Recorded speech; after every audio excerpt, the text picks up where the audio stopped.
Olá pessoal, sejam bem-vindos e bem-vindas a mais uma aula da disciplina Álgebra Linear M1. Na aula passada, desenvolvemos nosso estudo de vetores no plano e vetores no espaço, visualizando-os como segmentos orientados e posteriormente como pares e ternos ordenados de números reais. Ao desenvolvermos as operações de adição de vetores e multiplicação de um vetor por um escalar, vimos que essas operações satisfaziam uma série de propriedades.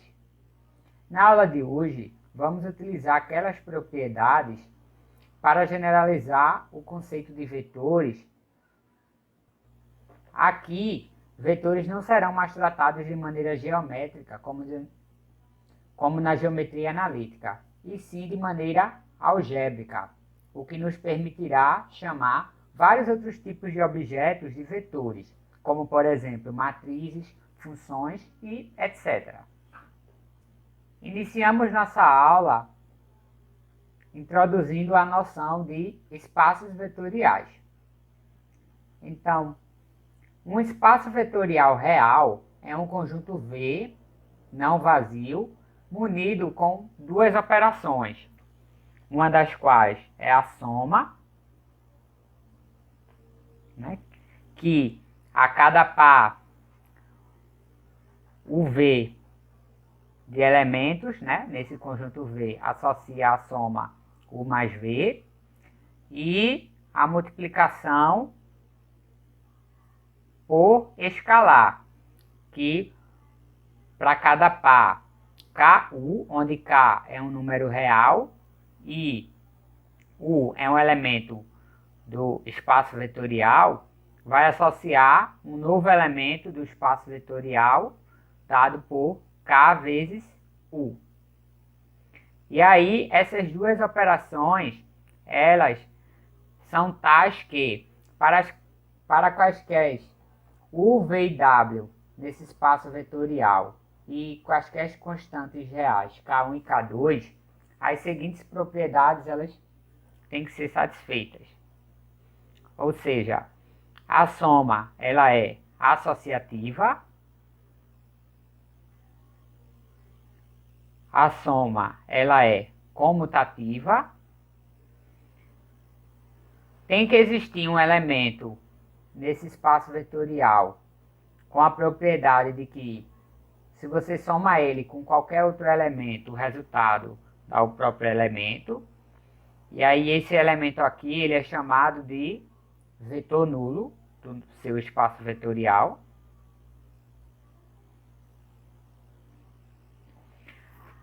Todo elemento do espaço vetorial tem um oposto, tá certo? Ou seja, é um elemento tal que sempre que você soma um vetor U mais o seu oposto, o resultado tem que dar o vetor nulo do espaço. Tá certo? A quinta propriedade nos diz que K vezes o vetor U mais V é a soma dos vetores K vezes U mais K vezes V, ou seja, a essa distribuição aqui.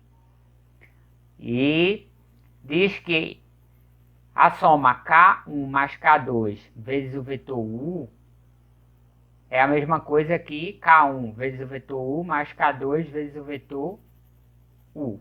Ou seja, há também essa distribuição aqui.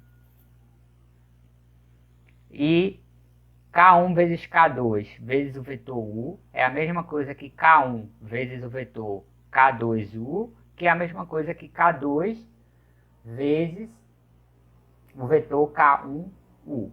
E por fim, 1 vezes U é igual a o próprio U. E aí, observem que na definição acima, se eu trocar os escalares, que são números reais, por números complexos, a gente diz que o nosso espaço vetorial V ele é complexo, tá certo? Neste curso aqui, nós iremos tratar apenas dos espaços vetoriais reais, mas em cursos mais avançados de álgebra linear, você também utiliza a noção de espaços vetoriais complexos. E os objetos desse conjunto V é o que a gente vai denominar de vetores, tá certo?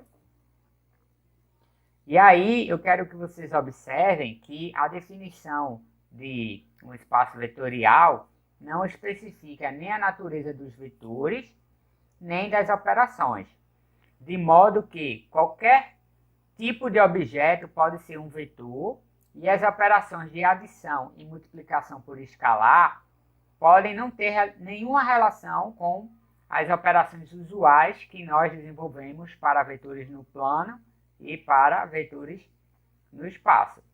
Então, a única exigência que nós temos é que você deve ter um conjunto V, não vazio, que você possa munir esse conjunto V com duas operações bem definidas, uma que você chame de soma e a outra de multiplicação por escalar, né? E aí, essas duas operações precisam satisfazer as 8 propriedades exigidas para que o conjunto seja um espaço vetorial.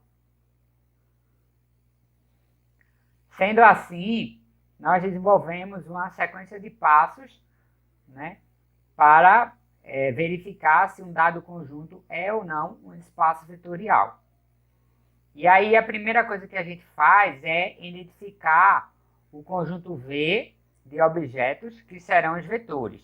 Então, dado o conjunto, você precisa saber ou entender, né, quais são os objetos desse conjunto, né, que você vai chamar de vetores.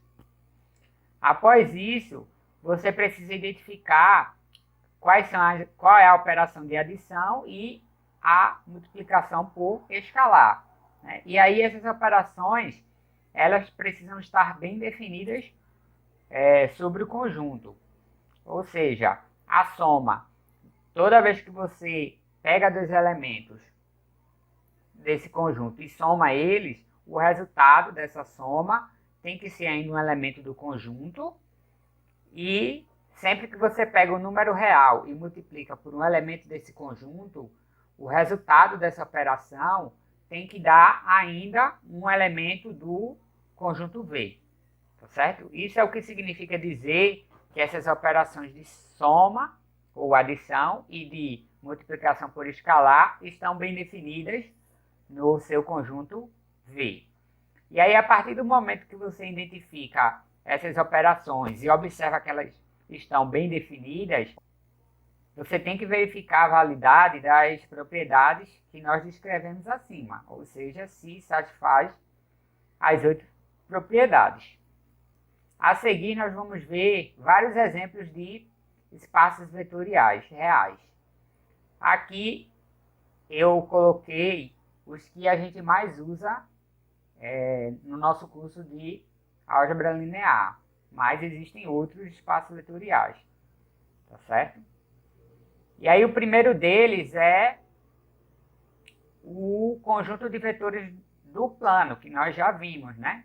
Então você identifica o conjunto de vetores do plano com o R2, né? Que é o conjunto dos pares ordenados de números reais, né? E aí cada vetor U tem coordenadas x1 e x2, né? De modo que o vetor V aqui vai ter coordenadas y1 e y2. E você define a soma U mais V como você somar coordenada a coordenada, né? Então você soma as coordenadas correspondentes. Então isso dá as coordenadas do vetor soma, não é isso? E aí, como U mais V ainda é um par ordenado, então a soma U mais V está bem definida no conjunto V. E a multiplicação por escalar, né? Se U tem coordenadas x1 e x2, então K vezes U vai ser o vetor com coordenadas K vezes x1, K vezes x2. E aí, como K vezes U ainda é um par ordenado, então essa multiplicação por escalar, ela está bem definida, né? De modo que agora você só precisa verificar se U mais V satisfaz aquelas 8 propriedades que eu listei no início desta aula. Mas a gente já viu, né, que elas satisfazem e vocês também já sabem da geometria analítica. E aí, de maneira análoga, você generaliza isso para o conjunto de vetores no espaço, né, onde você identifica os vetores do espaço, né, com o conjunto das triplas ou ternas ordenadas de números reais, né, de modo que cada vetor U tem suas coordenadas x1, x2 e x3, né, e aí se você pega um outro vetor V com coordenadas, por exemplo, y1, y2 e y3, e você efetua a soma deles, a soma, nesse caso, é definida como você efetuar essa soma coordenada a coordenada. E aí, as coordenadas do vetor U mais V é x1 mais y1, x2 mais y2, x3 mais y3. E a multiplicação por escalar é de maneira análoga ao caso anterior, onde você vai multiplicar as coordenadas do vetor U pelo valor K. Tá certo? E aí essas operações estão bem definidas, né? E elas satisfazem aquelas 8 propriedades lá. Ou seja, o nosso conjunto V, né, de vetores no espaço euclidiano, é também um exemplo de um espaço vetorial. Esses exemplos são bons porque a gente tem uma ideia geométrica deles, né, como a gente viu na aula passada. A partir daqui, a gente vai dar exemplos de espaços vetoriais onde nós não teremos mais essa ideia geométrica de que vetor é uma seta, tá certo? Ou seja, agora para a gente vetor é um elemento de um espaço vetorial, que por sua vez é um conjunto não vazio, munido com a operação de soma e com a operação de multiplicação por escalar, e essas operações satisfazem aquelas 8 propriedades.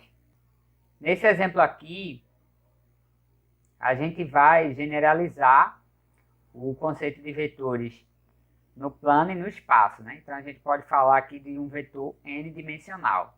Aqui a gente já perde totalmente a visão do que é esse vetor, tá certo? Não tem mais aquela visão geométrica, né? E a ideia é que você pega V como sendo o conjunto das n uplas ordenadas de números reais, tá certo? E aí você define as operações de soma e de multiplicação por escalar como anteriormente, ou seja, a soma vai ser você somar coordenada a coordenada, né? Então, ou seja, somar as coordenadas correspondentes, e a multiplicação por escalar vai ser você multiplicar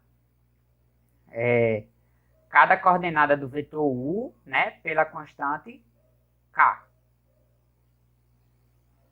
E aí essas operações estão bem definidas, né, porque ambos os resultados dessas operações dão ainda n uplas ordenadas de números reais, e fica como exercício para vocês verificarem que essas operações satisfazem as 8 propriedades que são exigidas para termos um espaço vetorial.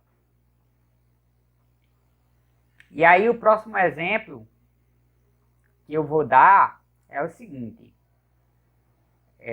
Eu espero que vocês lembrem ainda, né, que no início desse curso nós estudamos um determinado conjunto, ou um determinado objeto, onde eu podia somar esses objetos, obtendo um objeto do mesmo tipo, e podia multiplicar esse objeto por um escalar real K, obtendo um objeto desse mesmo tipo, né? E essas operações que eu defini para esses objetos satisfaziam uma série de propriedades. E se você retornar lá nas aulas passadas, você vai observar que essas propriedades são exatamente essas 8 que nós estamos definindo agora. E aí, consegue lembrar que objetos foram esses? Então, se você estiver estudando direitinho, você vai responder para mim agora. Já sei, professor, é matrizes. E aí, exatamente.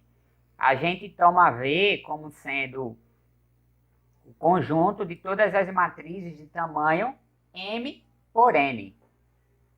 E aí, você define nesse conjunto V as operações usuais de soma de matrizes e multiplicação de matrizes por um número real. E aí, essas operações estão bem definidas, né? Porque o resultado dessas operações ainda retornam matrizes. E elas satisfazem aquelas 8 propriedades que nós citamos no início. Então, o conjunto das matrizes de tamanho M por N é um espaço vetorial. E, portanto, você pode pensar numa matriz como sendo um vetor, né? E se antes, para V igual ao Rn, você já não tinha a noção geométrica do que estava acontecendo, aqui é que você não tem com certeza, né? Então, aqui a gente passa a tratar os vetores, né? Essas coisas que a gente chama de vetores, não mais de maneira geométrica, e sim de maneira algébrica. Certo? O próximo exemplo que a gente vai dar é um exemplo que talvez vocês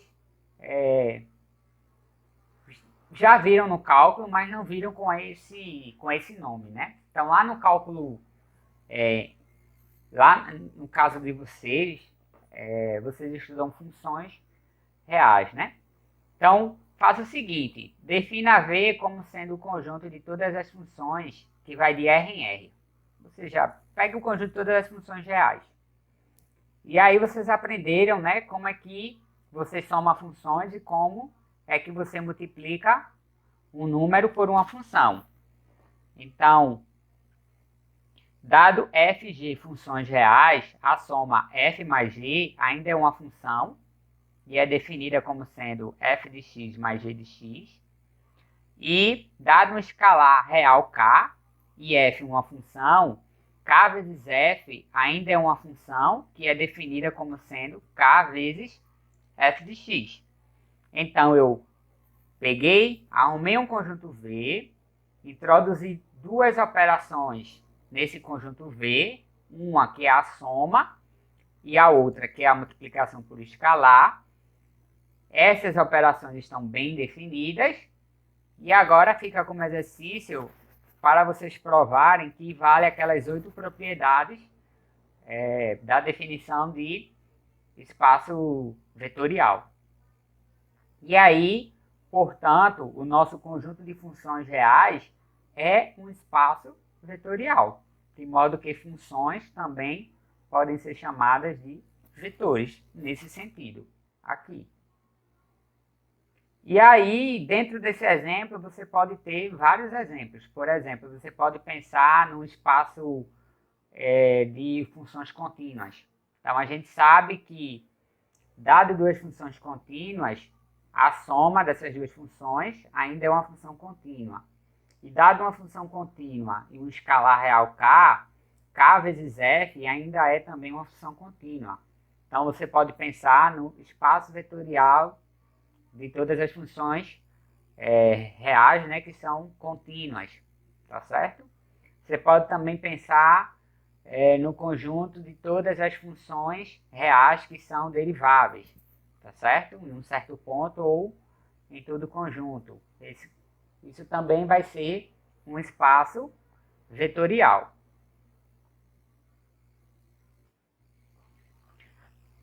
O próximo exemplo é um exemplo que a gente usa bastante e ele acaba estando dentro dessas funções, né? Ao invés de considerar uma função qualquer, a gente pega um polinômio de grau menor ou igual a n. Ou seja, você pega V como sendo o conjunto de todos os polinômios com coeficientes reais, né? Com grau menor ou igual a n. E aí você denota esse conjunto, né, formado por esses polinômios de Pn, tá certo? Ou seja, Pn é o conjunto de todos os polinômios com grau menor ou igual a n. E aí você define as operações nesse conjunto como sendo aquelas usuais de somar polinômios e multiplicar um polinômio por uma constante k. E aí, como são essas operações usuais? Então, somar dois polinômios resulta num outro polinômio, né, cujos coeficientes vão ser a soma dos coeficientes correspondentes, né? Ou seja, o polinômio p de x mais q de x vai ser o polinômio com coeficientes a0 mais b0, a1 mais b1 e assim sucessivamente. E multiplicar um polinômio p de x por uma constante k, né, é você multiplicar cada coeficiente do seu polinômio, né, por essa constante k, e o resultado ainda é um polinômio. Então, essas operações estão bem definidas.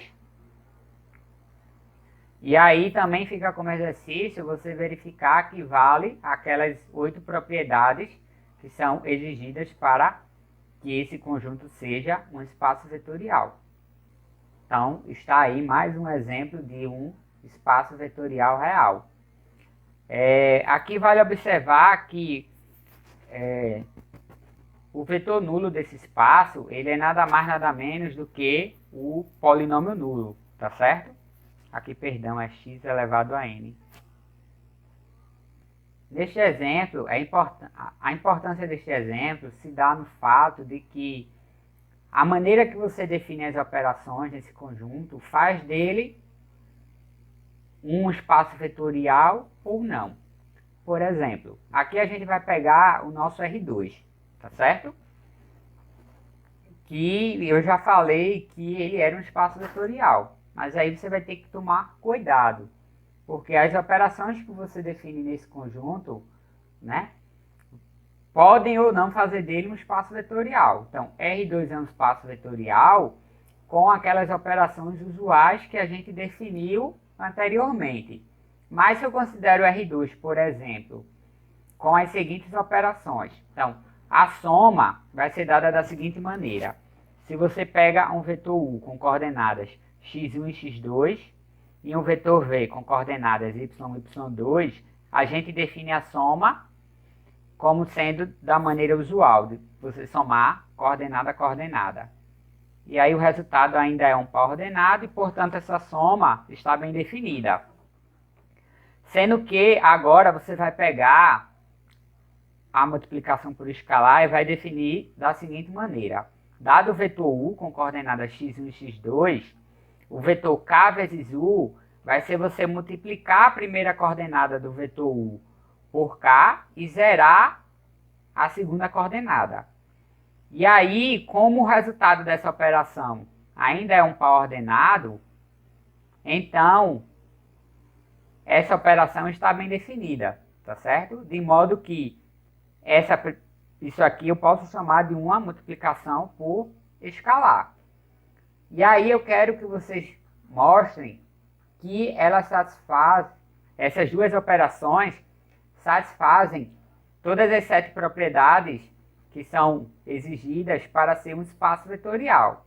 No entanto, ela não satisfaz a última. Ou seja, quando você pega 1 vezes U, para qualquer U, o resultado tem que dar 1. U, né? Mas quando a gente faz isso, isso fica 1 vezes x1, 0, que é x1, 0, que não é o vetor U. Portanto, se em R2 você coloca essas operações que eu dei aí, então R2 não vai ser um espaço vetorial, tá certo? Então, sempre que alguém me perguntar, tal conjunto é um espaço vetorial, aí você tem que tomar cuidado. Aí você vai parar e perguntar com quais operações de soma e de multiplicação por escalar. E aí, a partir do momento que é lhe dada que operações são essas, né?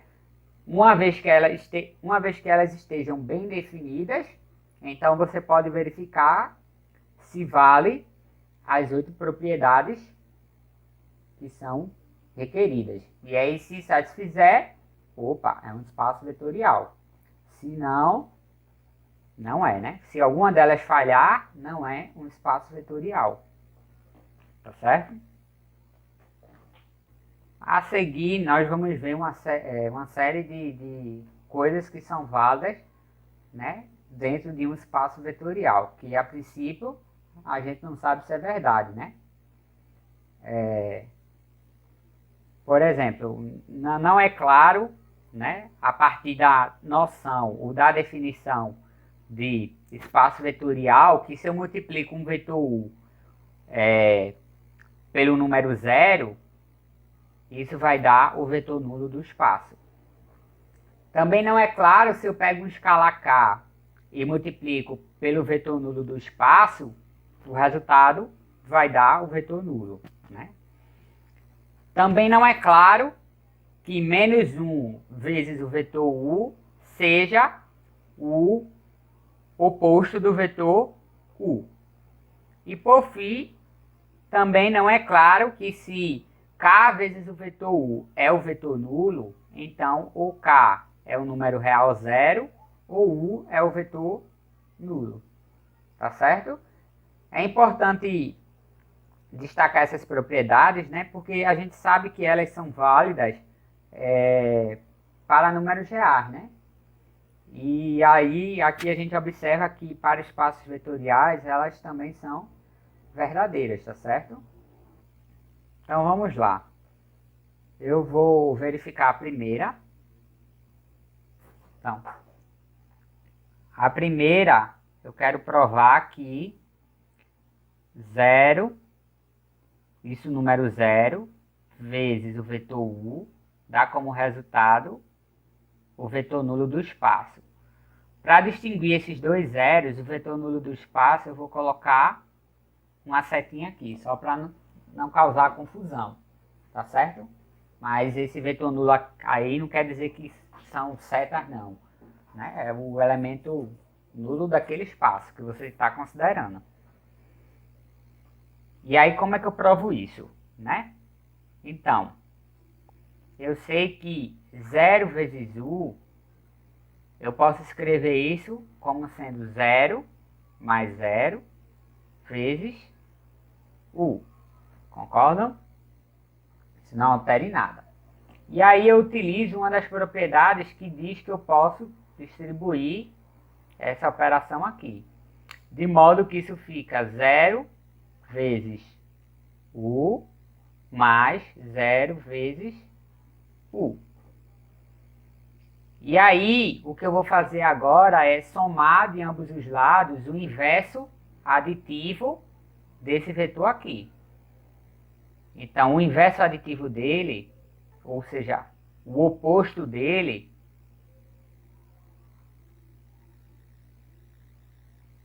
é o que a gente chama de menos 0 vezes U. E aí, se eu somo de ambos os lados o oposto dele, eu fico com 0 vezes U, somado com o oposto dele,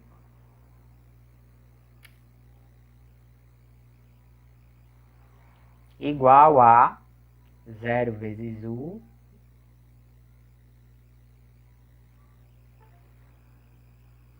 mais, tá certo? Aí agora, ó, um vetor somado com seu oposto dá como resultado o vetor nulo do espaço. Aqui eu fico com 0 vezes U. Perdão, gente, às vezes eu fico colocando essa setinha aqui em cima dos vetores, mas é falta de costume. Na verdade, falta não, é costume às vezes com a disciplina de geometria analítica. E agora, ó, de novo, somar um vetor com seu oposto, o resultado dá o vetor nulo do espaço. E agora, continuando essa conta aqui desse lado, toda vez que eu somo um vetor com o vetor nulo do espaço, o resultado dá o próprio vetor. Então, isso prova que o vetor nulo do espaço é igual a 0 vezes U para qualquer que seja o U no espaço vetorial.